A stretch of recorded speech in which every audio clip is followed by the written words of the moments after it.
He's the author of The Whore of Akron, former Esquire writer, Cleveland sports fan, Scott Raab, who's joining us.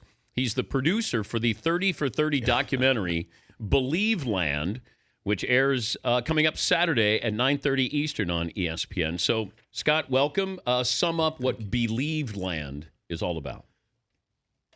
Cleveland sports, I think people are tired of hearing the whining. I think Clevelanders are tired of seeing everything play out in a misery montage. I think Believe Land tries to, instead of pity or boredom, I think tries to tell the story of the city, the history of the fans' bond with teams that haven't won a title since 1964. It's unique, and it's not just whiny, despite my voice. How is morale in Cleveland now? I think hope does spring eternal despite the history. I think LeBron's return. I think there's legitimate cause at this point for fans in Cleveland to anticipate another hideous defeat. So you're bracing for this? I grew the beard. I started growing the beard. It's kind of, is it a sign of hope or a sign of suffering? I'm not sure. I know that every time I feel optimistic about the Cavs' chances to finally bring a trophy home, to lead us all, to that promised land, then I tune in the Warriors. Do you even know how you would react if Cleveland won the NBA title? No. I saw the Browns win in 1964. I was 12. Different town. But you're taking that for granted because the Browns were really good back then. They were great. Yeah. Landmark. Yeah, Landmark they were good. great. Yeah. Yes. So they had won titles. But now with LeBron, you've had heartache with the Cavs, with the Indians, Browns certainly. Yeah. But if they win, does that wash everything away? I think it does. I think things like Art Modell stealing the team or the decision when LeBron took his talents to South Beach, I think these things become footnotes. I know that people have said you wouldn't even know what to do if one of those teams won. You're so attached to this, this misery. I disagree. I think flags do fly forever, and I think there are two generations of Clevelanders who, unlike me, have never seen a team finally get it done. You came up with the title, The Whore of Akron, with LeBron James on the cover. What was the title that they wouldn't go with if they went with The Whore of Akron? Oh, it didn't get any more extreme than The Whore of Akron. Oh, that was it? That was it. Oh, okay. Was a Twitter hashtag at one time. I was thinking about what Michael Jordan's Twitter feed might look like if he were active and had Twitter. But that aside, yeah, The Whore of Akron might have been, given his return, a bridge too far. Do you regret the title? I don't. I can't even get credentialed on Media Day now, and I think that's probably with the Cavaliers. Cavs, yeah, I think that's probably correct. I'm not a journalist in the sense of having come up as a newspaper guy, worried much about objectivity. But you're writing for Esquire for all those years. If you were going to write first person about Cleveland and going into Hope Springs Eternal, the new season with the Cleveland Cavaliers with LeBron James coming back, you wouldn't have been able to get credentialed to go to Media Day. I asked for. I'm writing a sequel to The Whore of Akron. Oh, what's it called? Well, that depends on the ending. If they win the title, it'll be called You're Welcome, Cleveland. And if they don't win the title? We're not sure. we're not sure there'll be a book. Have you ever interviewed Jordan? No. I covered for GQ, this is back in the day, wrote extensively about his father's murder. Yeah.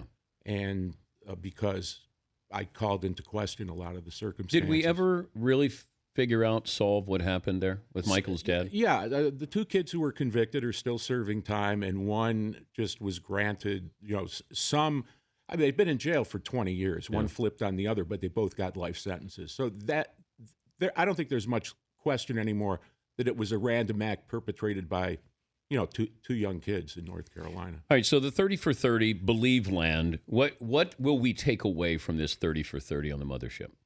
Or what do you want us to take away? I think rather than the pity, the Eeyore thing. Yeah, poor guy. Yeah. Oh, those poor things. Oh, that poor town. Me. Respect. A little respect. A little understanding. A little, the honor of fandom, as silly as it sounds, it's all built on that hero narrative. We're all flags fly forever. Ask any Yankees fan. Ugh. But they do.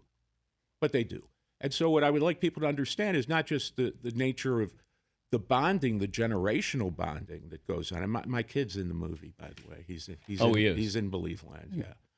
Yeah. I hope he doesn't catch too much grief at high school about But that. is he sounding like a legitimate, traditional, typical Cleveland sports fan here? Why is your son in the 30 for 30? Because whenever there's a playoff game, he and I don't camp, I don't fish, I don't hunt, I don't build things, I don't fix things. My job involves thinking and writing. So this is what we do. These are our father's son. The one fishing trip we had, we found out he had a shellfish allergy and wound up we were in Cooperstown visiting the Hall of Fame. Yeah, so when we do the father-son thing, and time's running out, I mean, he's going away to college next year. But would you rather have close heartache or no hope whatsoever? Oh, close heartache. Yeah, oh, I would too. God.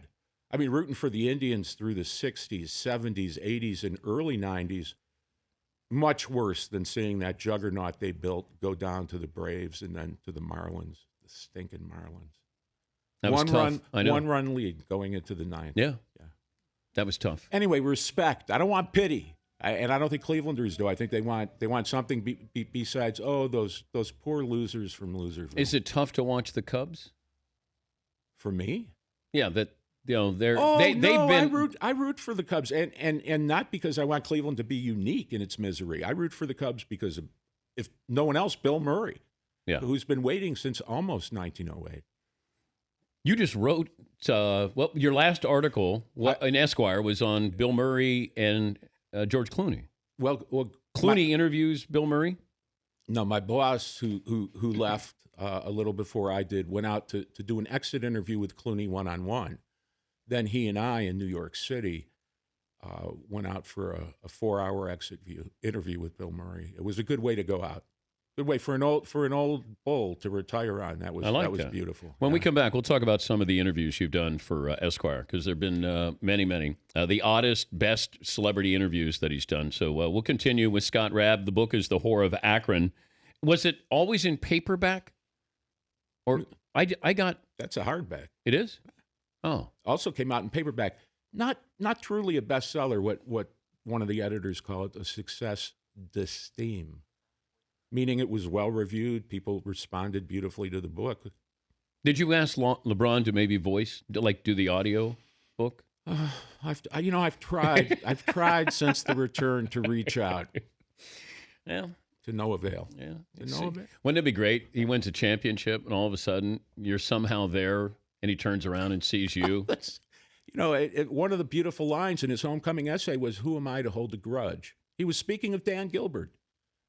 Apparently, someone's still holding a grudge. So he likes you less than he did Dan Gilbert. I think that's more than fair to say. Yes, I think so, too. All right, we'll come back. We'll talk to Scott Raab. The 30 for 30 documentary, Believe Land, airs Saturday, 9:30 Eastern on the Mothership. The Dan Patrick Show, weekday mornings on Audience.